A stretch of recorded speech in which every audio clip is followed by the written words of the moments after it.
আমি আমার বাপের কথা বলছি।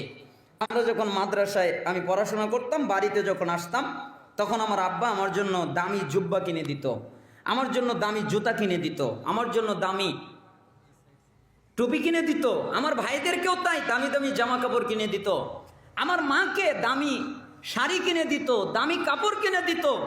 আমার বাপ ভুলতো না সন্তানকে দিতে হয়, এটা বাপ ভুলে যেত না। আমার বাপ কোনোদিন ভুলতো না স্ত্রীকে দিতে হয়, এটা সে ভুলতো না। কিন্তু আমার বাপ খালি ভুলে যেত যে নিজেরই নিতে হয়, এটা ভুলে যেত। কেন? আমরা দেখতাম ওই গত ঈদে একটা জামা ওটা রেখে দিয়েছে, ওটা বের করে ইস্ত্রি করে গায়ে দিত। আমরা তখন অতটি বুঝিনি, একটা জামা জুতা ছেঁড়া ছিল, ওটাকে সেলাই করে ওই জুতাটা পরে ঈদগাহে যেত।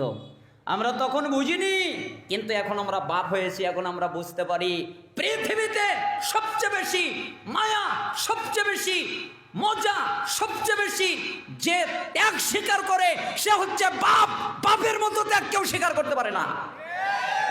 ওটা হলো বাপ, বাপের চরিত্র ওটা। বাপ নিজেকে ভুলে যায়, কিন্তু অন্যজনকে দিতে হবে, এটা বাপ কোনোদিন ভুলে যায় না। স্ত্রী দেয়, মা দেয়, মা ভুলে যায়। স্বামীকে দিতে হয়, এটা স্ত্রী ভুলে যায়, কিন্তু স্বামী স্ত্রীকে দিতে হয়, এটা ভুলে যায় না। হাদিসে মায়েদের মর্যাদার কথা অনেকবার এসেছে, কিন্তু